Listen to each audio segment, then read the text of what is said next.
Tervetuloa suursuomalaiseen ilmastoon. Globaalitaloudessa etenemme internetin välityksellä suoraan Kavkaz.fi ja Kavkaz.fi kautta ru-sivuille. Ja aluksi esittelemme Blocker Searchin kautta hakusanalla Karjala takaisin. Mitä käy ilmi? Valtiojohdossamme on pelkkiä ryssän luteita, kun eivät osaa toimia. Löytyy tämmönen blogisivu, mistä käy ilmi suojelupoliisin kuvaa ja Tampere ja Helsinki-Turku poliiseja Turun mielenosoituksessa 2.8.2005 Suomen Joutsenen tykönä, jossa oli hirtetty Putin mukana. Ja täällä soi taustalla myös Irving Goodmanin eli Antti Hammarbergin Nostakaamme hattua edesmenneelle Irving Goodmanille, joka tiesi, että Karjala takaisin. Pannaanpa tästä pätkä tulemaan taustalle. Näette, että netin kautta, mikäli tunnelma on unohtunut, mikä oli 90-luvun alussa, niin voimme sen elvyttää edelleen muutakin kuin katselemaan vanhoja mustavalkokuvia Viipurin torilta tai muualta. Eli tosiaan kun menette koneenne ääreen, niin suosittelen käyttämään tätä Blocker Searchia. Ja täältä lähtee Irving Goodman, Karjala takaisin. Pannaan vähän ääntä.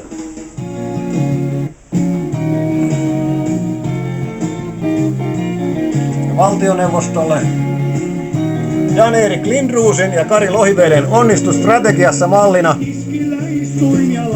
strategian taustatekijät eivät todellakaan ole Karjala olutpullossa, vaan kansakunnallisessa yhteisen hyvän tajuamisessa. Onnistustrategiassa Karjala takaisin. Kiitämme Werner Soderström osakeyhtiötä, Jan-Erik Lindroosia, Kari Lohivetta, jotta he toimittaisivat valtiojohdollemme strategia, miksi, miten. Karjala takaisin.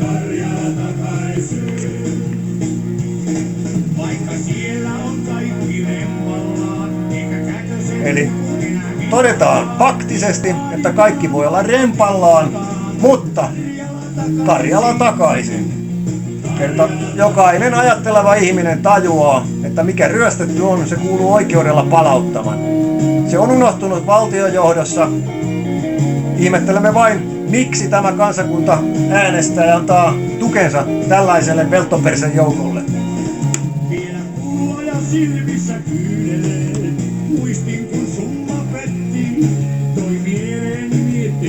Kun menemme sankarihaudoille, muistakaa silloinkin. Perkele. Täällä ei ryssyjä pidä nuolemaan, sillä ryssä ei ikinä kunnioita sellaista, joka sitä nuolee, vaan potkaisee perseelle. Se on valtiojohdossa unohtunut läksy. Eli suosittelemme tässä yhteydessä valtion tutustumaan strategiaprosessin pääkohtiin. Ja varmasti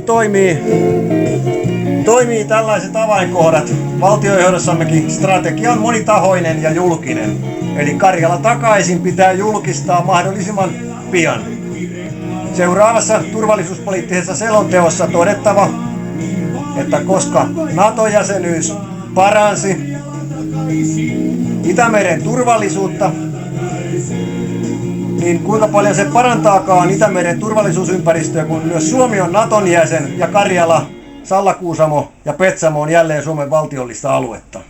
Näillä terveisin kiitämme ja toivomme ottamaan asioista selvää käyttäen Googlea, Blocker Searchia.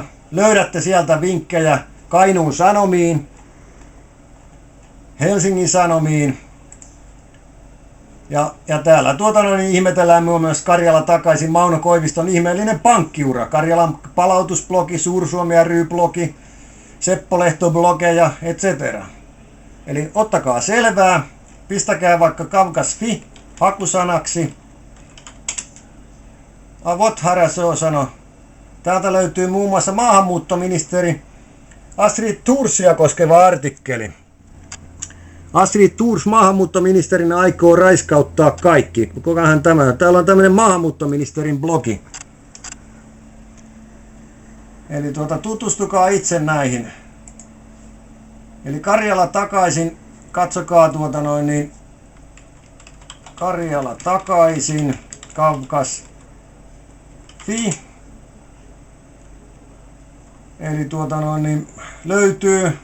Vauras Japani antaa loistavan esimerkin, etc. Täällä on Suomen valtiojohto, presidentti, hallitus ja eduskunta tarvitsevat. Täällä suositellaan tätä samaa onnistustrategiassa kirjaa. Eli kokeillaan edetä kirjan sisällysluettelon mukaisesti sovellettuna Karjala takaisin ajatuksin ja tavoitteen. Ja vielä kerran, katsokaa tätä karttaa. Petsamo, Sallakuusamo, Karjala, Suomenlahden saaret. Eikö tämä ole tavoittelemisen arvoista? Sanotaan, että lohi on sen verran arvokas kala, että sitä kannattaa aina pyytää. Minkä takia ryöstömaata ei kannattaisi edes kysyä, mutta samaan aikaan annetaan vastikkeettomasti rahaa miehittäjän ryssälle. Onko tässä moraalia? Eli kuten näemme, ulkomaiset uutistoimistotkin, kun panette hakusanalle, ovat kommentoineet tätä selkärangattomuutta, miten on menetelty. Että tämä mikä on ollut tämä Fjodorov, niin sehän paljasti Mauno Koiviston ja Esko Ahon ja Paavo Väyrysen selkärangattomuuden Helsingin Sanomille ja Kainuun Sanomille antamissa haastattelussa, että täällä oli 90-luvun alussa vain pelkkä pelon ilmapiiri, kun tarjottiin Karjalaa takaisin. Ja todella naurettavaa hintaa. Kauppakorkeakoulussa on laskettu, Talouselämä-lehdessä oli tätä siteerattu, että hinta oli suunnilleen €0,5 neliö. Että mitä se on pääkaupunkiseudulla. Paljonko sanoo mikä on tällä hetkellä pääkaupunkiseudulla tonttimaa neliöhinta? Tuolla jostain oli lukevina Kauppalehdestä tai Taloussanomista, että jo rakennettu neliöhinta saattaa olla yli 16 000 euroa. Pitääkö paikkaansa? Tarkistakaa kansalaiset. Mikä on Karjala takaisin versus se, että raakamaa-aine hinta on näin olematon. Toki oikeusperusta on väärä. Ei Suomen pitäisi maksaa yhtään mitään, vaan pitäisi saada vahingonkorvauksia ryssällä. Mutta jos on kaksi vaihtoehtoa, jäädä siihen tilanteeseen, että ei makseta, ei saada, mutta maksetaan edelleen ryssälle. Tai vaihtoehto, että maksetaan, mutta saadaan Karjala takaisin. Kumpi on parempi? Mutta suosittelen tutustumaan, eli täältä on nämä Kavkas.fi. Kun panette hakusanaksi Kavkas.fi, niin löytyy nämä sivut heti tässä 1, 2. Täällä on nämä linkit Kavkas.fi ja täällä löytyy nämä karttasivut. Ja sitten täällä toimii jälleen foorumi, joka oli tässä vuoden katkoksissa ja sieltä näkyy heti kättelyssä Young Victims of Russian Partisans, eli Ryssän sotarikolliset hän surmasivat suomalaisia nuoria, naisia ja lapsia, raiskasivat törkeästi ja kätkivät Lapin ja muun Itä-Suomen turpeeseen härskisti. Tämäkin kuva on julkaistu muun muassa Helsingin Sanomissa ja muualla. Eli tervetuloa Kavkas.fi keskustelusivustolle. Keskustelu on vapaa. Tervetuloa. Joo, palaamme vielä hetkeksi näihin Kavkas.fi-sivujen teemoilla. Sen lisäksi, että muistamme, että kauppakorkeakoulun uutisoinnin mukaan Suomi oli saanut Karjalan takaisin edullisesti, uutisoitu 6.9., jolloin talousmaantieteen lehtori Jorma Pietala Helsingin kauppakorkeasta arvioi, että 15 miljardin euron kauppahinta olisi ollut kohtuullinen. Sen lisäksi pitää muistaa asialistalla, että Rutsev olisi palauttanut vastineeksi Karjalan DDR:n tunnustamisesta, ja meillä on nyt presidenttinä Tarja Halonen, joka vaati, että Suomen pitää tunnustaa DDR. Miksi nämä asiat ei menneet kohdalleen? Olisiko kenties nyt Halosen aika mennä jälkijunassa ja ottaa Putinin kanssa, että kun minä silloin yli 30 vuotta sitten vaadin DDR:n tunnustamista, niin vieläkö kävisi se, että nyt säästäisimme tämän paljon mainostetun 15 miljardin euron. Tunnustamme nyt vihdoin ja viimein DDR:n. Eli tämä kenties tässä Kekkoslovakian Haloskalandiassa voisi kenties olla ihan semmoinen ryssäläiseen huumoriin sopiva kunnon pläjäys seuraavilla valtiovierailuilla. Koivisto unohti kummasti nämä asiat syyskuun alussa, kun otettiin asioita esille. Saman tien sitten tämä Andrei Fjodorov paljasti, että Koivisto ja Väyrysen nämä muistamattomuuden, että asiat oli todella näin, että Karjala on tarjottu.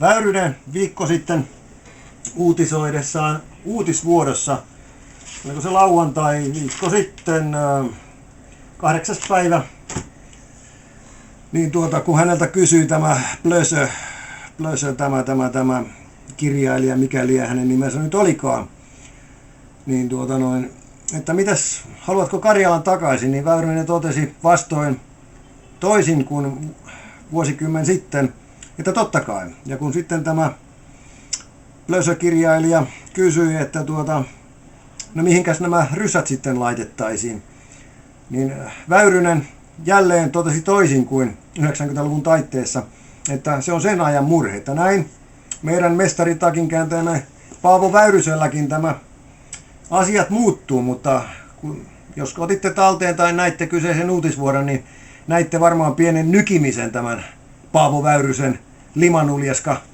naamalla, kun tästä Karjala takaisin asiasta otettiin esille, että hän ilmeisesti pelkäsi, että häneltä kysellään vähän intiimimminkin tätä aihetta. Lisäksi tässä on nyt ollut viime päivinä uutisissa, että australialaiset leopardit paikallisjoukoille, tai sanotaan, että australialaiset leopardit, panssarivaunut, noin 30 vuotta vanhat tankit olisivat vapaasti luovutettavissa joko museolle tai muille vastaaville. Ja nyt on ehdotus Suomen maanpuolustuksesta vastaaville paikallisjoukoille MPK ry johdolle, että nyt pikainen hakemus Australiaan, että saamme nämä 30 vuotta vanhat leopardit käyttöömme, ja nyt sulatukseen menevät T-72 ryssäkalusto voitaisiin panna vaikka Vaalimajan raja-asemien tyhö ja tehdä siitä noin lyhytfilmin Leopardit versus T-72, eli järjestää pienet taisteluammunat, jossa tällä Australian Leopard-kalustolla tuhotaan nykyinen sulatukseen menevä T-72-kalusto, ja samalla saataisiin sitten USA-filmiteollisuus mukaan tähän hankkeeseen. Eli ei tarvitse leikkiä Lego-palikoilla, mikä olisi ollut Leopardin taistelukyky versus T-72, että kuinka hyvin toki käytämme näissä ammunnoissa uraanittomia ammuksia, ettei sitten jää Vaalimaalle leijumaan uraaniammusten laskeumat. Mutta tässä vinkkejä maanpuolustukseen Tarja Haloselle ja Ryssälle, palaamme jälleen asiaan lähiaikoina. Kiitoksia.